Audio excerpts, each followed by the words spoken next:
wicked. Decided to make a proper YouTube video because I was thinking now's the time. I either go hard or I go home. Do you know what I mean? I've got to make a video addressing everything that's going on.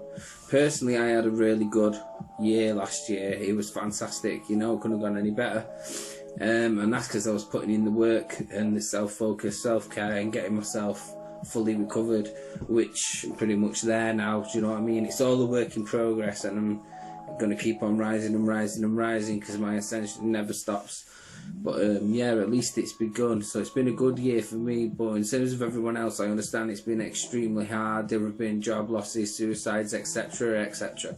I had a big argument, or yet another argument, with someone who was a close friend of mine yesterday. You know, he went nuts at me for sharing my opinion. So apparently it really is a war on freedom of speech. But yeah, he came at me with that whole, oh, I trust science argument. Well, there's two sciences, isn't there? There's the science of the beast, which serves their agenda. Okay, that one's at play. And then there's actual science, like the National Union of Doctors, who made a website and come out calling all of this out, you know? So which science are you talking about? I've made some notes here. Trust the science. This is on a little meme I found. Coercion is not science. Withholding data is not science. Manipulating data is not science. Cherry picking studies is not science. Social conditioning is not science. Fear mongering is not science. And pharmaceutical propaganda is most certainly not science. So what science were you talking about? Was it any reason to start calling me someone who's pretending to be an educator and then mudslinging and name calling like typical left-wing crybabies? Calling me right-wing when in reality I support neither party. In any country, I'm not right nor left, and I'm not in the centre neither. Screw politics. I think it's time for a new system. If it was my revolution, we'd be ushering in something new. I haven't planned that out. I don't know what it is, but I think that's absolutely what's necessary right now, rather than learning to be pawns in the old system. The old system's dead. Deal with it. I was also telling him that the hospitals are empty. Not all the hospitals. I specifically mentioned the Nightingale hospitals, and they have been reportedly having ridiculously low amount of patients. I think last time I checked there were 5 in the Manchester Nightingale Hospital. So I thought people can argue the stats on hospital occupancy all they like, but ultimately it's not the responsibility of the public to save the NHS, the No Hope service. It's not their responsibility to sacrifice livelihoods, education, relationships, mental health and other healthcare needs just to keep beds free. And every winter, by the way, the NHS is at a crisis. This makes no difference. And what's happened to the flu? Why have the flu stats so dramatically changed when that usually kills thousands each year? Okay, my friend below it, Nick, has commented, and I'm going to get him on the show to talk some stuff with me sometime. He's very, very intelligent. I find him actually inspirational, and that's why he's a friend. Everyone who's a friend right now in my life I find inspirational. If not, you wouldn't be in my friend group. He's put the NHS is the UK's eugenics task force. Changed my mind, and he's got the fella having a cup of coffee, you know what I mean? So yeah, there's that going on. There's loads going on in America, and I'm going to make a video specifically about US politics and where I stand on all that. But at the moment, I'm kind of just watching the show unfold. I think it's enough bread and circus. We've seen enough show. If you've got the D class, like you say, Mr. Trump, get it out there. Now's the time. You know what I mean? What are you waiting for? If not, then it proves that Q, maybe I should have said that letter, the 17th letter of the alphabet, may well be a psyop. You know. I think it was David Nino Rodriguez who put this thought out there that maybe it's a two-headed beast colliding. One's more necessary than the other, but you know what I mean. This is what it is, as opposed to good versus evil, and that made sense. That resonated with me.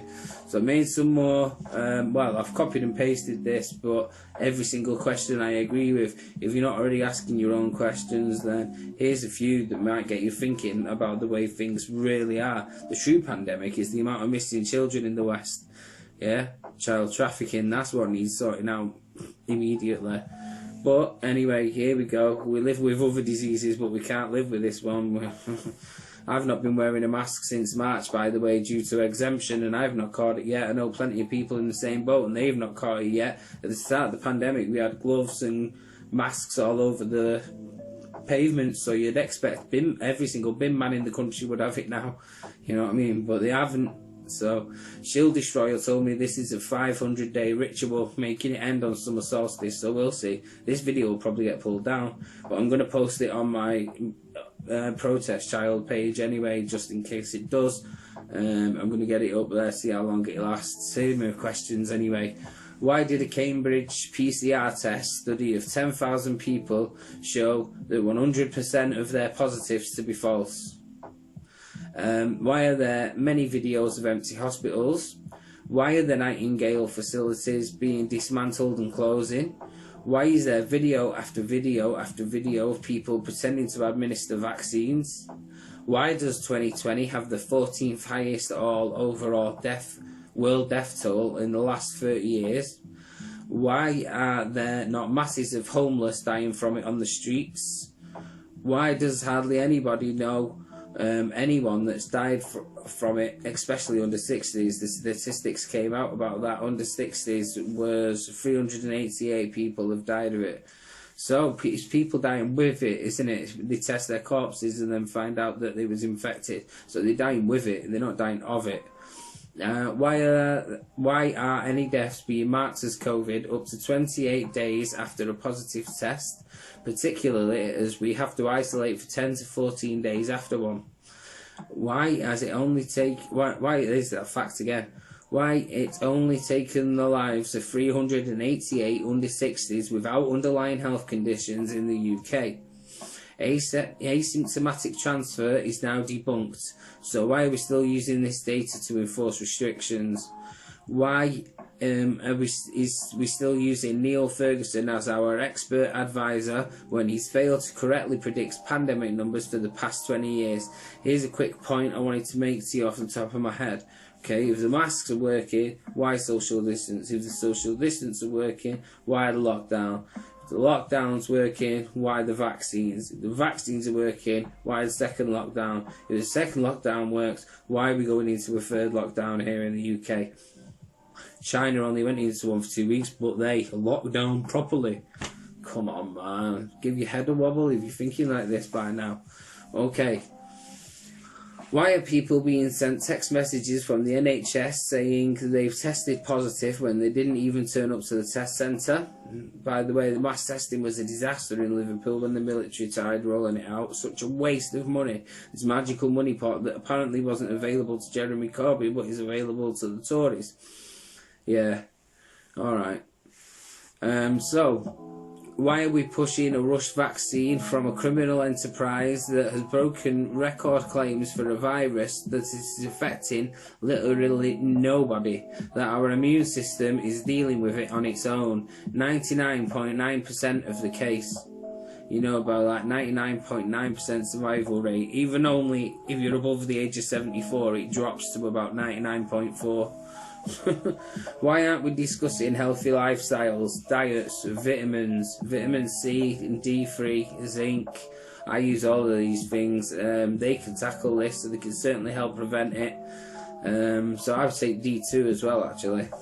But why hydroxychloroquine being banned from the shelves when it's been proven safe and it's effective against other conditions? And there's tons of doctors who've come out and said they've used hydroxy.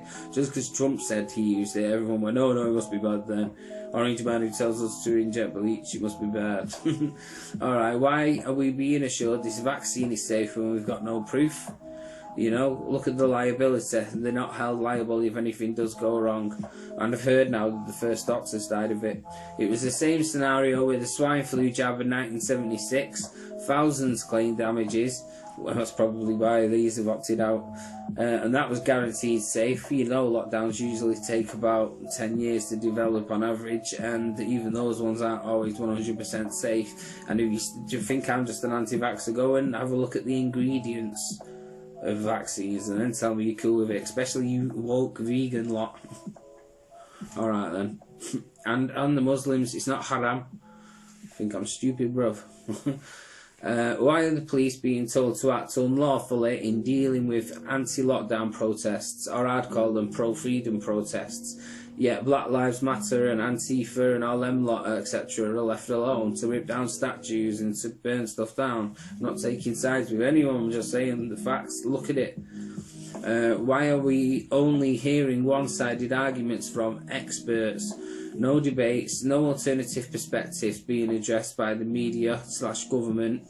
Why enforce lockdowns and masks when by their own data it's proven they don't work? Even Dr. Fauci came out at the beginning and said they don't work. I think it's just to cause disinformation. Even my young little nephews with children are asking questions about it now, like, because it's so bloody stupid. You know what I mean? So, in September, COVID was the 19th highest cause of death. The 19th, alright? Why are we not addressing the 18 others before it? We're putting a third lockdown now and deaths are quadrupling. They're getting worse because we're indoors. It's not good for you. It's like wearing this, depriving you of oxygen. Yet they tell you to open your windows in the middle of winter for the OAPs as we can't afford to heat their homes anyway. I'm sorry, anger's an energy and sometimes it needs releasing, innit? Why are we not informed about how long to wear a mask for before it becomes contaminated? You see many people using the same ones over and over rather than changing them every time. That's even with the PPE ones, which in turn is causing health issues like bacterial pneumonia, especially those idiots who got a little Christmas decoration now, walking around like, yay! That's going to cheer everyone up. Won't be walking around with a mask on with the Christmas decoration. They're going to use it several times because it's got the decoration on it. They probably ain't even washing them. Alright, why are we not informed about how long to wear? Oh yeah, I've asked that one. Okay, why are there not specific bins for masks if this was so virus? You know when they're using viruses, right? You have to wear a hazmat suit. That's not going to do crap. Why are we told to use antibacterial sanitizer when you need antiviral to kill a virus?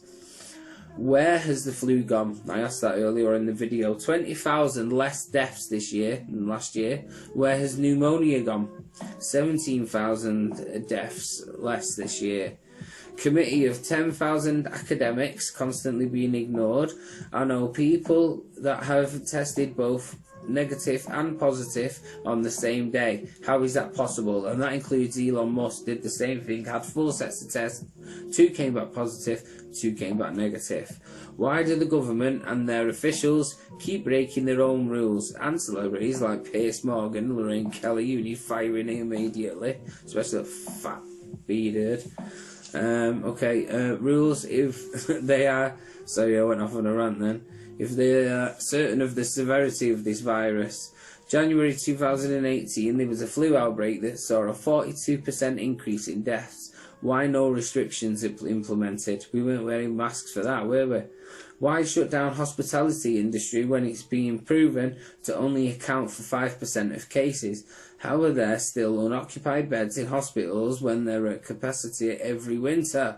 Why do they insist on focusing on cases rather than deaths? Why do we see videos in January, February, March of people dropping dead in the streets in China? We don't see it anymore. It was probably 5G, energy-directed weapons. Alright, in July, you were 3 times more likely to die of flu and pneumonia than COVID. So watch out for them bats. Why, when they've already been caught in August exaggerating death figures, do you think they'd not do it again? Why are they happy with their being tested of this vaccine, yet still need to do more time to trial cannabis? Now that's important to me because I use cannabis to medicate, have done for a while, man. That helps keep my vibrations high, actually. That's how I keep in touch with my higher self. Some spiritual people will say it affects it and they're too lazy to do stuff, this, that and the other, but it inspires my thoughts, so I like to contemplate as well as meditate. Alright, I've not got long to go now. 2 more questions. First one being, why do they only fact check COVID related content on social media? We're in the middle of the censorship war now. This really is the purge, so why? Why are they not comparing the rising cases to the rising tests administered? Think about it. Think about all them questions. Well, anyway, if you focus too much on COVID and all of that nonsense and the news and the lies he puts out. Like they lied about the Iraq war, there were no weapons of mass destruction, thousands of people unnecessarily died because of it. Lied about 9/11, in my opinion. You only needed to watch the Loose Change documentaries a few years ago to know that that was a bullshit hoax. But yet hoaxes can't exist anymore, can they? They did it 10, 20 years ago, but they don't now. Alright, well, I hope you're all keeping as well as possible. That's the idea. Anyway, we're turning it around in 2021, like I said in my last video. That's the pivotal year. 2022 is total alignment. The only year that gets any better than that is 2222. 2222 are the twos. So, yeah, man. It's going to be good. We're manifesting a great brand new future for ourselves. I'm going to do a video about US politics soon, with so much going on over the pond as well. But I'm going to try and do that via a Zoom call when I think of the right person who wants to do it with me and when they've got time. Alright, peace and power. Please like and subscribe.